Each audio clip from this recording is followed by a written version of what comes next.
Good afternoon, students. This is Miss Ostina here. We'll continue with the chapter Thermodynamics. In the last lecture, we saw concepts like heat, temperature, internal energy, types of thermodynamic systems, how there is exchange in the heat. There is open system, closed system, isolated system, how heat is exchanged or energy is transferred between the system and the surrounding. All these topics we have covered in the last slides. Now we'll go further with the new topic, that is change in the internal energy. Now we learned what is internal energy. Let us just repeat that once again. Internal energy is associated with the random disordered motion of molecules of a system. Now there are molecules in a system. When you take, let's say, gas is there in a cylinder. Obviously there will be molecules and they will not be oriented in one direction. They will be randomly moving, and the change or disorderedness is going to be giving you the internal energy. Now let us see how we can change the internal energy of a system. Internal energy is denoted by capital U. If you see, there are two ways of changing the internal energy of any system. First is by heating the system. When externally you give heat to the system, let's say a water is boiling in a vessel, how will the energy level of the water or the heat will increase? Obviously, when you are heating it on a stove or a gas, the molecules in it will get energy, will get heated up. Here, heat from the environment is provided to the system, and therefore the internal energy will increase. In this example, we are considering a gas in a piston. We are giving the heat with the help of a burner. Initially, the temperature was say 100 degrees Celsius. When you heat it for certain amount of time, the temperature of the gas increases for say T is equal to 200 degrees Celsius. And that is how in the first case we provide the heat from the outside and the energy of the gas or the internal energy increases. Here there can be a second case.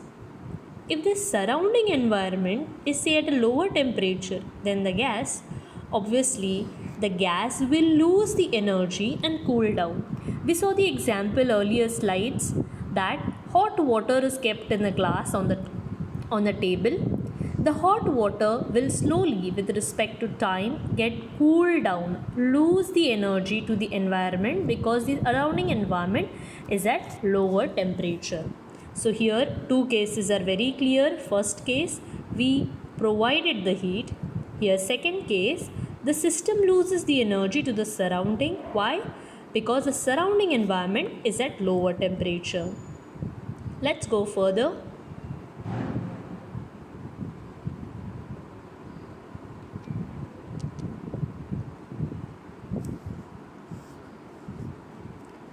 Here, in the second case, internal energy of the system can be changed by doing work on the system. Now, what is work basically? When you apply force and there is a displacement, then you can say that some work is done on the system. Here, there are two cases. First case, you move the piston quickly and push the cylinder. You must have seen syringes, injections, right? So when you press it, the gas or let's say the liquid gets compressed, and that time the gas in that moves with a particular distance and the energy is gained by the gas. Its temperature also increases. If you see the diagram, we can see that initially it was having more of a volume. Now when you have pressed it, compressed it, moved the piston from distance d, there is some work done on the piston, on the system of the gas, and the temperature is increased from T is equal to 100 degrees Celsius to 200 degrees Celsius. There is a second case. You must have used syringes. in that when you have to suck in the liquid or when you have to suck in the gas, you move the piston outwards. That time what happened? The gas expands, and here also some work is done on the gas, but here it cools down and loses the energy. So in both the cases, case 1, when you push the piston, the gas gets compressed and work is done by increasing the energy and the temperature. Case 2, when you push the piston outward, work is done on the gas, but here the gas expands and hence loses the energy and cools down.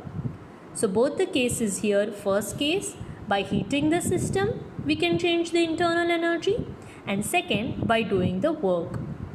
Let's move to the next part. First law of thermodynamics. What is the first law of thermodynamics? To understand that, we will first see an example and from that we'll go further. Here, work is done on the system. Now we saw in earlier slide what is meaning of work being done on the system, how it can increase the volume, decrease the volume, what happens to the gas, how it loses and gains energy. So here the system is the gas in the cylinder, whereas the environment is the cylinder, the outside surface of the cylinder along with the piston. Now when you expand, that is when you pull off the cylinder toward outward side, the gas molecules will lose the energy. They'll strike with the piston or the surface and they'll lose the energy when you move the piston away.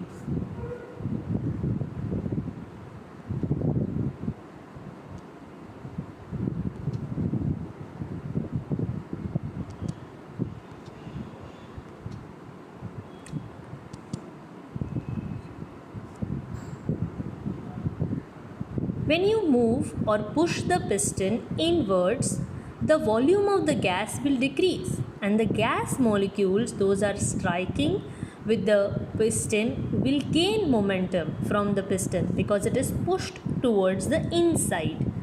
So in the first case, positive work is done on the system, whereas now in the second case, negative work is done on the system. To understand the derivation, there is a small part of basics that we need to understand here. Everybody knows the formula for pressure, that is force upon area. So if you convert or say I want to calculate force, then it will be pressure multiplied by area. F is equal to P into A. Let us consider that as equation 1. Now formula for work is force into displacement. Let us say displacement is dx whereas the work is dw. Then I can substitute equation 1 and get dw is equal to F into dx. When I substitute the value for force, that is P into A, I will get as dw is equal to PA dx. Now we know that volume is area into some distance, that is distance cube, or you say length cube or meter cube is calculated as volume. So volume can be taken as A into dx, and when you substitute that value in the above equation, you get as dw is equal to P dv. Please go through this. It is simplified here by me. When you go for the further derivation or in the textbook, it is a bit complicated. To understand that, you need to understand this simple step. I'll give you a few minutes to go through it. Please go through it, then we'll move further.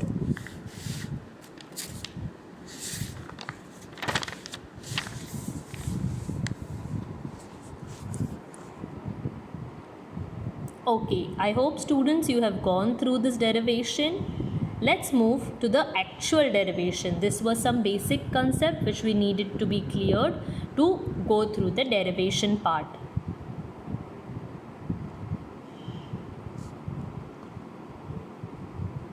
Okay, now we'll see the derivation for the first law of thermodynamics.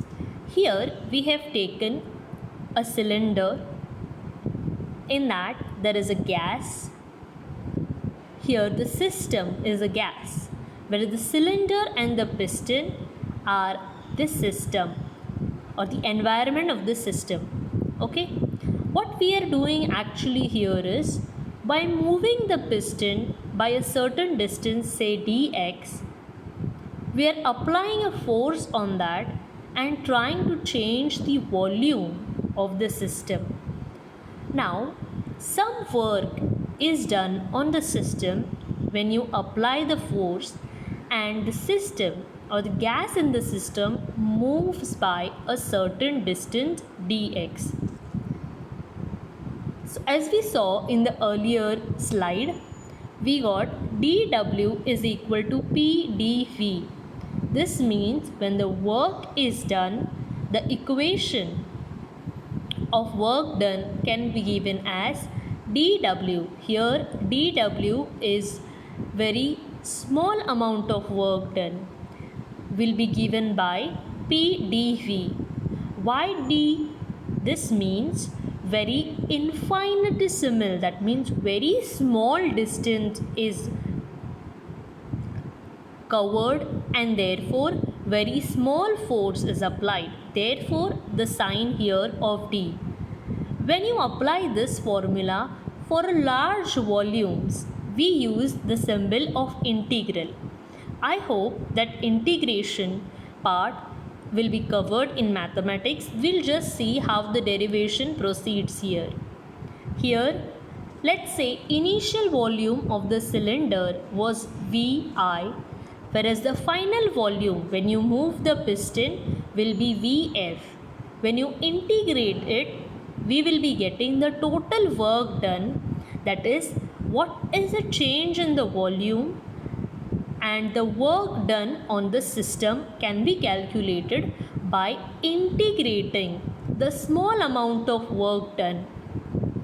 I hope this part is very clear. Let's move to the next slide.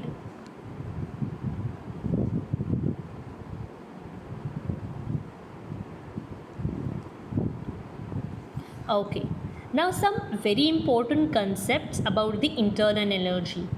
If you understand these concepts, it will be easier for us to understand the next part of the chapter. Let's see one by one. Here, heat is denoted by Q, whereas internal energy is denoted by U. When there is a change in internal energy, it will be given by some change in the energy, some change in the heat. Now, W is the denotion, it is denoted as work. Internal energy can be positive, negative or zero. Same way, work can be positive, negative. Let us go further.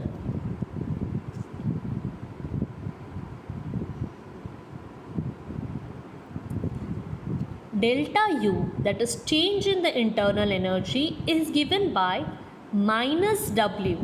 It means that when work is negative, internal energy will be positive.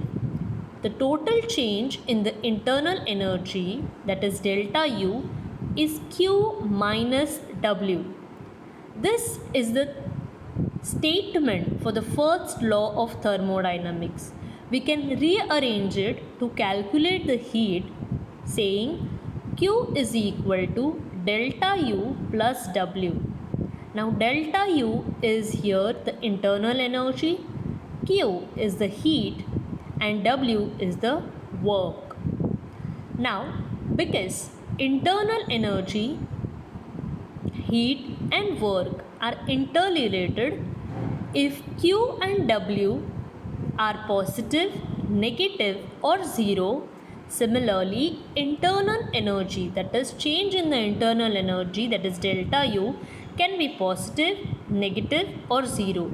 We will see 3 such cases further, how delta U and Q can be positive, negative or zero. Let's proceed further. Case 1. If you see a certain system is considered, here Q is the amount of heat absorbed by the system, whereas W is work done on the system. We know the formula delta U is equal to Q minus W. When work done is less and more heat is absorbed, the internal energy is greater than 0, or we can say it is positive. If you see 200 minus 100 joules will give you 100 joules. That is positive internal energy, that is increase in the internal energy. Why? Because work done is less, whereas heat absorbed was more. Let's see the next case.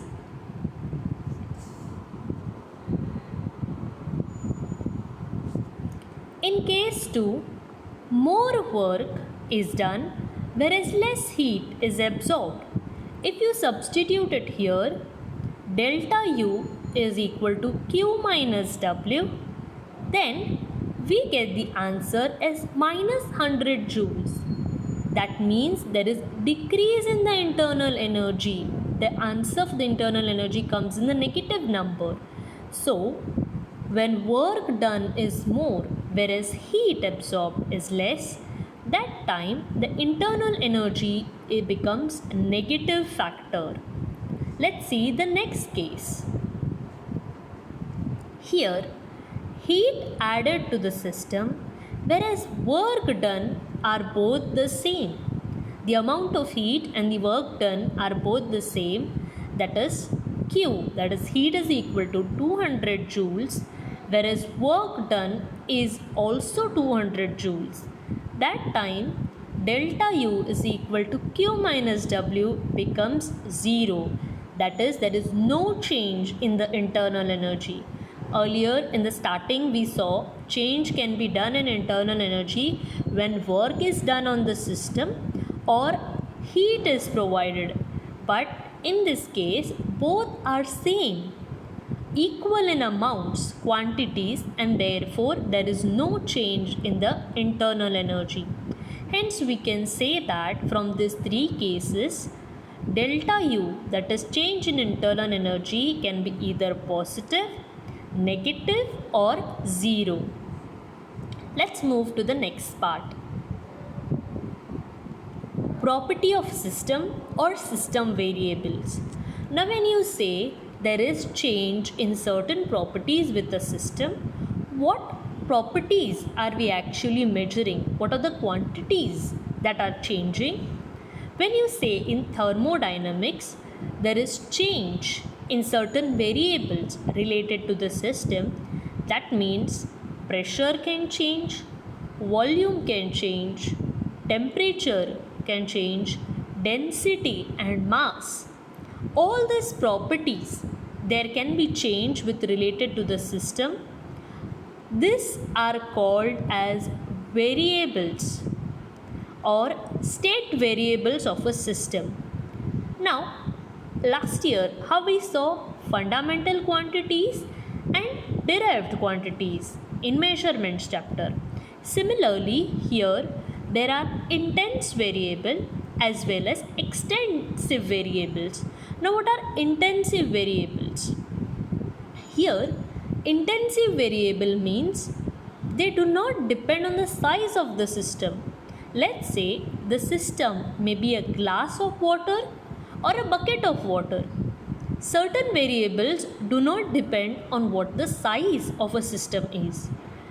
Irrespective of the size, there will be change in pressure, there can be change in temperature and density, for example. Whereas extensive variables are such variables where you consider the size of the system, the total mass and internal energy. Let's take example of mass. A glass of water will have less mass compared to a bucket full of water. Naturally, the internal energy will also be different for both the cases. So, I hope this part is clear. What is intensive variables? What are extensive variable? intensive variable depend on the size, whereas extensive variables depend on the size of the system, whereas intensive do not depend on what the size of the system is. Let's move with the next concept. Thermodynamic equilibrium. Now, what is thermodynamic equilibrium? When you say a system is in thermodynamic equilibrium, there are certain terms and conditions it needs to fulfill. Here we have three conditions that a system needs to fulfill. First, mechanical equilibrium. Second, thermal equilibrium. And second, chemical equilibrium. So three equilibriums: mechanical, chemical and thermal equilibriums. Let's start with the first one, that is mechanical equilibrium. Here, when there is no unbalanced force acting on a system, or let's say between the system and its surrounding, the system can be said to be in thermal equilibrium. Now, what does unbalanced force mean? You must have seen or learned about Newton's first law. A system will remain state of rest or motion unless and until an unbalanced force is act on it. Now let's take an example here. A car is sitting in a garage for a month. Is there any force acting on it? No force. So the system and between the environment, there is no force acting on the system. Hence we can say that it is in mechanical equilibrium. There is no change in pressure. There is no unbalanced force acting on it.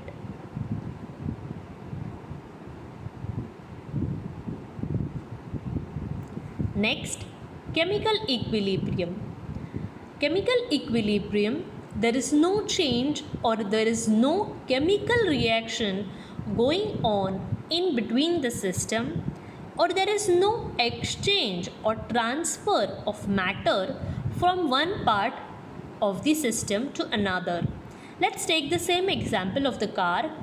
There is no chemical reaction. Let's say if the car was working or it was moving on the road, naturally there would be petrol or diesel or any fuel that was burning, so there is chemical reaction. Smoke coming out, so chemical reaction. But as we took the example that the car is sitting in the garage or waiting, it's parked in the garage for a month or so, there will be no chemical reaction happening, and hence there will be no chemical change, or the chemical composition throughout will be same and it won't be changing with the time duration we've taken as 1 month, so there will be no change. Let's see what happens with the thermal equilibrium. Thermal, everybody knows that thermal we can say as temperature, so there is no transfer or exchange of temperature between the surrounding and the system. The temperature of the system is uniform and does not change with time. Here, the car is in the garage for a month and there is no change in the temperature. Whereas if it was working or it was on the road, then if the AC of the car is on, so it's cool inside, whereas the engines are working, so it is hot near the engine area. So there would have been change in the temperature. But now we've taken the example that is in the garage, and hence it has attained a thermal equilibrium. There is no change in the temperature. So when you say that this three equilibrium, mechanical, chemical and thermal equilibrium are attained, only then a system can be said to be in thermodynamic equilibrium. Let's stop here. We'll continue with the next part from the next lecture. Thank you, students.